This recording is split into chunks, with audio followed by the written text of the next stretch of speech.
Okay, we call the special meeting June 25th, 2025, Lapel Town Council to order. Roll call, please. Roger Faust. Here. Gary Shuck. Present. Lindsay Washmuth. Here. Chad Blake. Here. Okay, we are meeting tonight to look at insurance quotes. And we had two proposals presented to us at our last regular meeting. Yes. One of the questions was brought up about workman's comp. Sean may be able to advise to this too. Workman's comp. I mean, IPEP is IPEP, there's no, yeah, IPEP is a private, it's funded amongst municipalities, and it is targeted for municipalities. So It's like a large group. Correct. So it covers two things for the town. It covers the town's liability for lost wages and medical expenses, but then it also defends the town from a legal standpoint if an employee were to bring a suit against the town for a work-related injury. Okay. So the question would be then, it wouldn't necessarily matter who gets in other words, whether I get the quote for that insurance or you get the quote or Teresa, it'd be about the same amount of money. So I think I know where your question is going. Can you take that work comp and put it with another policy? Is that kind of where that might be going? Or? No, I think it's IPEP is IPEP. Like they give you a quote. If we would call, we'd get the same quote. Is what we're saying. Oh, I'm correct. Yes, Yes. any agent in Indiana Would get, that wants to represent, to sell business to a municipality can get a quote from IPEP. okay. But yeah, what IPEP gives you is the price. Like it doesn't matter who you get it from. They're- It's gonna be the same. They're their own self-funded Right. insurance company. I represent them and sell their product Right. to the town. But yes, any agent should get the same pricing. Okay. Any other questions?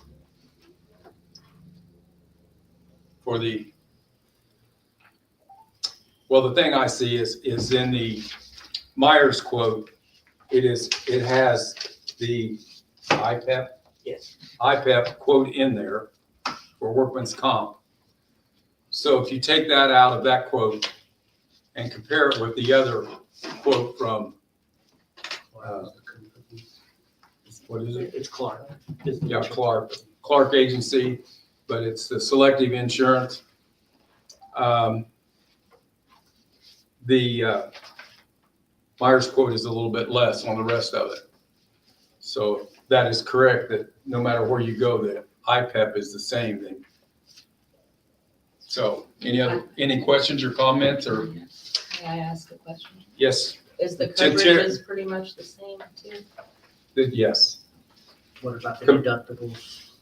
they're pretty much the same. I kind of breezed through a couple times. I was just In trying- fact, I think the Myers Agency has actually gone and upgraded some of the coverages since the tornado event. We found, and they have found, that a lot of the buildings, since they have all gone up in value since in a while, they needed a little more coverage for replacement value. So is that not correct? That's correct. So when the two tornadoes came through the town, we found that some potential customers were underinsured. So one of the things we want to make sure with the town is that you're properly insured. So all building values were increased 3%. And then also we looked at the garage over next to the police station. That one was underinsured in case you had an issue over there. We get that one up to date. Then the second thing we added is we didn't have contents coverage on the shop out on Vine Street. So I added 20,000 in coverage for the shop out at Vine Street. One of the questions Teresa and I discussed is, I don't know if that's enough out there. I don't know if you look at all the water meters and the tools. Now, the vehicles, they're insured separately. They're covered under the auto policy, but things like water meters, tools, any inventory that you have out there, I just, guessed at 20,000. I'm looking for the utility or whoever to give me an advisement on how much. I don't have a computer tool that can calculate contents. I can calculate like a building on how much it'll take to replace that, but I can't for contents. So that one's subjective. As somebody that recently went through a claim that involved everything that they own, I was amazed at how, like, I would have said that I owned $30,000 worth of stuff until we did an itemized inventory and found out I had $90,000 worth of property. So that is a very accurate statement that we probably need to get a base list Yeah, of, we need to, you know, because you add up leaf blowers, lawn mowers, all of those tools and equipment, you know, I know other than the the, road closed barricades, you know, we've got 30 sets of them. Those things cost $600-700 a piece, you know, they on did. the low end Oh. to get new ones, unless somebody makes a whole bunch of them. Which we did, I know. which we have done. So yeah, there's probably a need to go in and do a We better really job. need to inventory everything out there anyway. So Sean, I mean, which I understand that, and that's fine. Is there like, you say $20,000, right? I mean, let's say it is at least double. How much does that change? You know what I mean, the premium? Is it like, It doesn't change it much. you know what I mean, like $10 Some for contents. 20,000, so on? I would have to sit down and do the Just math, but I can tell you it would be very, Okay. very small impact to premium. Let's say you want to take that from 20,000, 100,000. My guess is it'll add 800 to it. I could be wrong, and my wife will tell me I'm wrong at times. But usually the premium for that's very low. My guess is under $1,000. That's what I was curious. I to didn't know if take there was that like where- where the threshold where it really changes much. Yeah, and so for example, inside the town hall here, we have 65,000 in content. So that's for these chairs, this equipment, those chairs you're on there, the computers and things like that. Again, that value is subjective. If the town comes back and says, hey, we think we have more than 65,000, we can adjust that. Same thing again, concept, the premium is typically very low for that. So I would kind of challenge the town a little bit to think about all your different buildings and locations and what you have in them. So the way the policy works is we have 9 million in coverage. That's for buildings and contents. We're not going to hold you to an individual limit at a specific building or location for contents, but we do have sublimits total for building for contents, and we want to make sure that that total contents reflects what the town has in buildings, that if you had a total loss fire or you had a total loss tornado, we want to pay you for both the structure, then we're going to come in and pay you for the contents as well. Are these coverages actual value or replacement value? So on the buildings, it's replacement value. So if it costs $8,000 to get a new roof, you're gonna get a check for $8,000 minus your $2,500 deductible, is how that works. The only thing that's actual, and even your equipment, so we have like the backhoe, the track hoe, we have the new leaf thing, those things are actually a replacement cost calculation as well. So I think we have the new leaf vac insured for 21 or 24,000, I can't remember, I'd have to go take a look. If that thing were to burn up, you're gonna get, and that one we actually have $1,000 deductible, you're gonna get a check for, if it's insured for 21,000, you're gonna get a check for $20,000 to go get a new one. The only place we have actual cash value is on the vehicles. So if it's a 2017 Ford Explorer, the insurance company is not gonna pay you to go get a 2025 Ford Explorer. They're gonna pay you the current value. And the way it works is they will pay either the cost to repair or replace the item. If the cost of repair gets within 70%, then they total it out and pay you the total value. Which is a pretty common. That's probably way more. Yeah, auto insurance. Yeah, it's, what I was getting at is, you know, the replacement value. If, you know, our server back there that is very important to this whole operation is probably 10 years old, works perfectly well. You know, a new server, $5,000 is the actual cash value of that 500 for, you know, so that we're going to have that disparity. So the way it could work at claim time, let's say, for example, that, and this policy does have electronic data coverage on it, and also that would be considered contents. So let's say a new server costs $10,000. The first thing the insurance company is going to do is they're going to give you a check for the actual cash value. So 10-year-old server may be worth $6,000. They're going to give you that. Then when the town replaces it and you have it, then they disperse the remaining money to you. Pretty standard. So any other questions? I was gonna say, I just wanted to make the comment that, with a 25% increase in total coverage, and the fact that we're seeing only a 12% overall increase year over year, I mean, on paper, it looks like a 12% increase, but it's actually a pretty steep decrease in cost year over year, if we were going apple to apple. And it is cheaper than the other one, It It is is, the lowest it's, price, 5,100.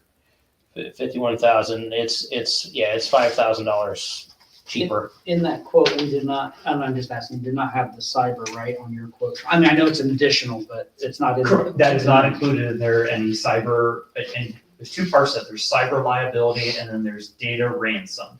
So those are the two coverages we want to make sure we quote for the town. Cyber liability is where the town could have liability if data becomes compromised and people, let's say, for example, you have a list of residents who have water accounts and that information gets out with their billing information and those people were to bring claims against the town. It provides coverage for the town of that.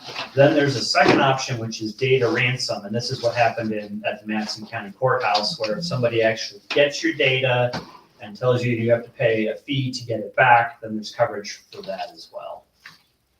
Yes. 20,000. So, Teresa got me some info on that. I'm thinking somewhere in the $1,000 to $3,000 a year range is what that kind of policy is gonna be looking at.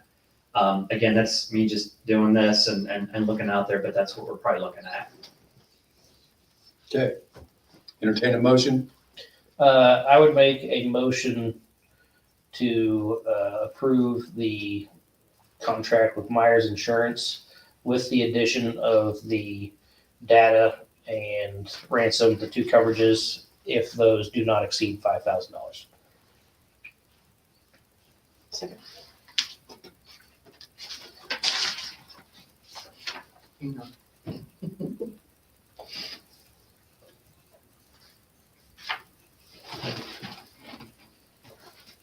Roger, Yes. Gary, Yes. Lindsay, Yes. Chad. Yes. Okay.